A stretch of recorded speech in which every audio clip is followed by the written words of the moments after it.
हाँ तो बच्चों, आज हम लोग मीराबाई द्वारा रचित पदावली से यह पद लिया गया है। इसमें मीराबाई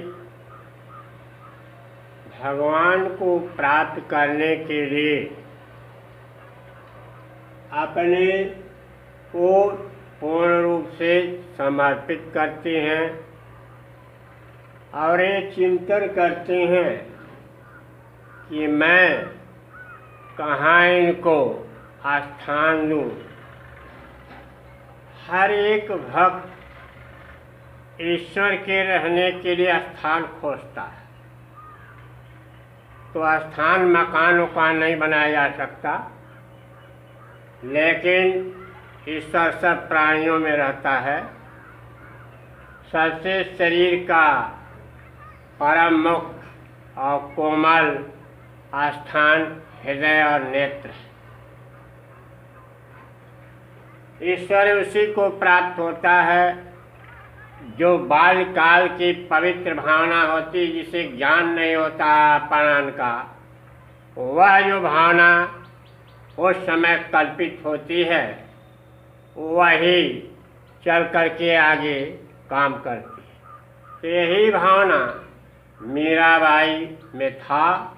8 वर्ष की अवस्था में इन्होंने कृष्ण को अपना पति मान लिया था। पति माने स्वामी होता।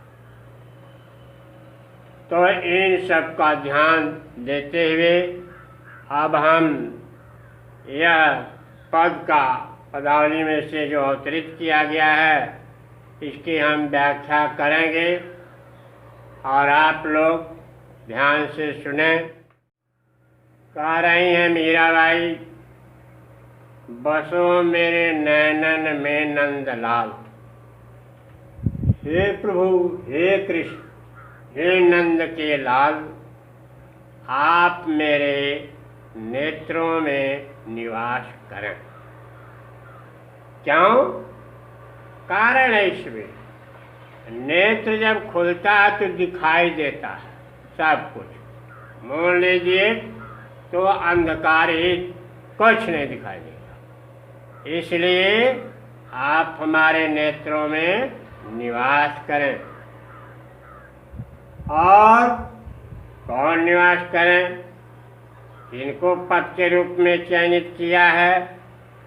यह उनके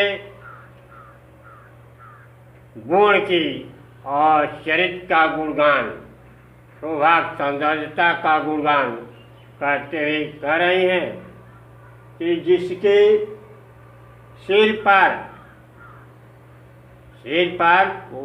कौन चीज रहती है जो सबसे पवित्र होती है। संसार के सभी जीव कुछ न कुछ उन लोगों में दोष रहता है, लेकिन एक पक्षी में सबसे पवित्र मोर होता है, जो सांसारिकता से विरक्त होता है। वह जिनके सिर पर मोर का मुकुट हो उसका, और उनके कानों में जो है मछली के आकार का जो है क्या कुंडल हो सुशोभित है। और जिनके ललाट पर, अरुण माने लाल, भाल माने ललाट, जिनके ललाट पर लाल रंग का तिलक सुशोभित हो। और इतना ही नहीं, और इनमें क्या विशेषता है? मोहन मूरत, जिनकी मूरत देख करके यादाश्त आ जाती है, जो मन को आकर्षित कर लेती है।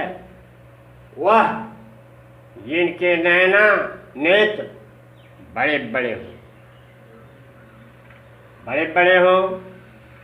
इन सब आकृतियों के बनावट को देख करके मीराबाई एकदम आकर्षित हो जाती हैं और उस आनंद की अनुभूति का सीमा नहीं। इतना ही नहीं, कृष्ण जब अपने अधर पर बांस द्वारा निर्मित मुरली को धारण करते थे, उस समय जब मुरली की तान सुनाते थे, उस मुरली द्वारा जो आवाज़ निकलती थी वह बहुत ही अमृत तुल्य थी, मीठी माधुर्य आवाज़ थी। और उनके वक्त स्थल पर बैजंती का माला सुशोभित है। इतना ही नहीं, उनके कठ यानी कमर में क्षुद्र घंटिका सुशोभित हो रही है। और उनके पैरों में नूपुर बंधा हुआ है, जो चलते समय जो आवाज़ निकलती थी बहुत ही आनंदित करती थी, बहुत ही प्रिय लगती, अच्छा लगता। ऐसे प्रभु का चरित्र का गुणगान मीराबाई कहते हैं। कृष्ण को, इस श्री कृष्ण का, प्रभु का मैं गुणगान संतों के साथ बैठ करके आनंदपूर्ण गान करते थे। और इनके कामना थे कि हर पल हमें कृष्ण के यादाश्त हो। यही सच्चे भक्त की पहचान है। इस पद में भक्ति रस है। रस कई प्रकार के होते हैं, लेकिन भक्त रस है। भाषा इनकी बहुत ही सुकोमल, सुबोध, माधुर्य है। और इसमें अलंकार जो है रूपक भी है, श्लेष भी। और इनकी जो भाषा शैली इतनी भावनात्मक पूर्ण है, जो समझने ही बनता है। जैसा कि आप पहले पदावली की व्याख्या सुन चुके हैं, उसी के तहत दूसरी पदावली का व्याख्या होगी। इसमें मीराबाई ने अपने जीवन में जिस चीज़ की तलाश करती थी उन्हें वो प्राप्त कर लिया। और कैसे प्राप्त की, इसकी पहचान जब जीव पर ईश्वर की कृपा होती है तो उस प्रेम जो है, प्रेम में वृद्धि होने लगती है उसके प्रति। इसी से मीराबाई ने कहा है कि भगवान की प्राप्ति उसी को होती है जो तन मन धन मनसा वाचा कर्मणा के द्वारा उसमें लगा रहेगा, समर्पित रहेगा, तो ईश्वर अवश्य ही प्राप्त होगी। वह केवल लक्ष्य देखते हैं, इनका लक्ष्य क्या है भक्ति का, उसी के अनुसार वो फल प्रदान करते हैं। काम सिद्धि के लिए कर रहे हैं कि भव सिंधु रूपी सागर से पार होने के लिए, कि भक्ति प्राप्त करने के लिए, इन सब तत्वों के संबंध में निराकरण करके ईश्वर जो है फल देता है। तो मीराबाई कह रही हैं, मैंने ईश्वर को प्राप्त कर लिया है। मैं राम रतन धन पायो, राम रूपी भजन का धन प्राप्त कर लिया। वह धन जो कभी नष्ट नहीं होने वाला, ऐसे धन की तलाश मानव को करना चाहिए। वह धन क्या है? वस्तु अमोलक दे मेरे सतगुरु। वह वस्तु हमारे सतगुरु ने गुरु ने दिया है, जिसकी कोई मूल्य ही नहीं लगाई जा सकती, कीमत नहीं लगाई जा सकती। अन्य वस्तुओं को पैसा देकर आप खरीद सकते हैं, लेकिन ईश्वर को आप पैसे के बल पर नहीं खरीद सकते हैं। तो मीराबाई का कथन है कि मैंने वह अमूल्यनीय वस्तु जिसकी मूल्य नहीं लगाई जा सकती है, वह धन हम ईश्वर की गुरु की कृपा से प्राप्त कर लिया है। ये मेरे सौभाग्य का परिचय है। और हर जन्मों का, जिन जिन योनियों में मैंने भ्रमण की थी, हर जन्मों की मैं जो है पूंजी पाई, यानी अपना धन प्राप्त कर लिया। जिस जन्म में जन्मा मैं नहीं अच्छा कर पाई, लेकिन इस योन में आकर के मैं अपनी खोई ही निज को प्राप्त कर ली हैं, जो जग में सभी जो इस संसार में आकर खो चुका था, जिसकी तलाश करती थी वह नहीं पाई, लेकिन इस जन्म में आकर के मैं भगवान को प्राप्त करूं। उनमें हमारी प्रेरणा जो है बढ़ती जा रही है।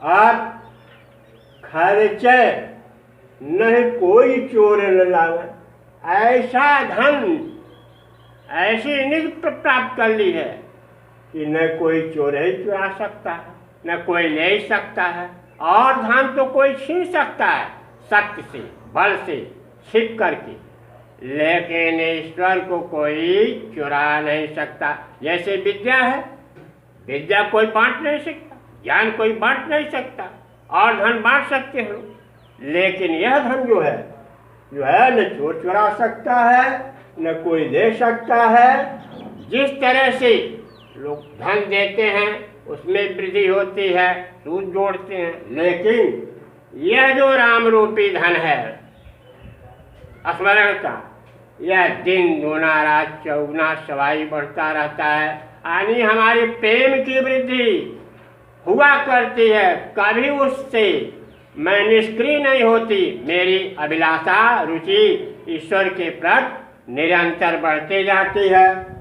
असंत की नाव खेवैया, खेवटिया सतगुरु, जो सख्त की नाव है, सख्त पर रहने वाला जीव, ये भवसिंधु रूपी सागर से पार जाने के लिए केवल आप ही हैं भगवान, जो आप ही खेने वाले हैं, पार करने वाले हैं। दूसरा कोई पार करने वाला नहीं है, तारने वाला नहीं है, केवल आप ही हैं।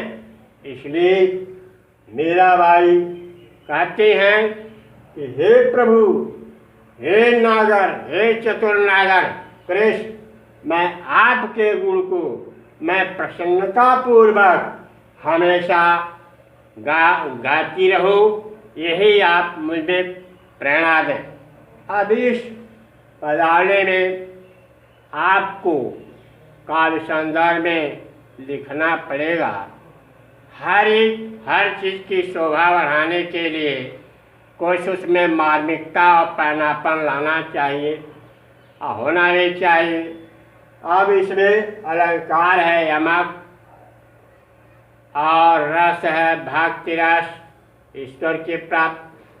भाषा जो है बहुत ही सरल, सुबोध, गंभीर और भावनात्मक है। इसमें इस पद में कितना लालित्य है, कितना पैनापन है मीराबाई को कृष्ण की प्राप्ति के लिए।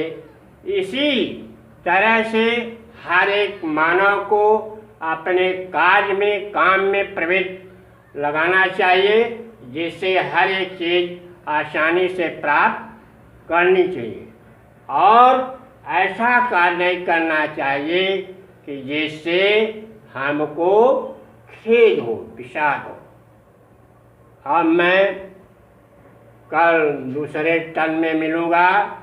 आप लोगों ने समझ लिया।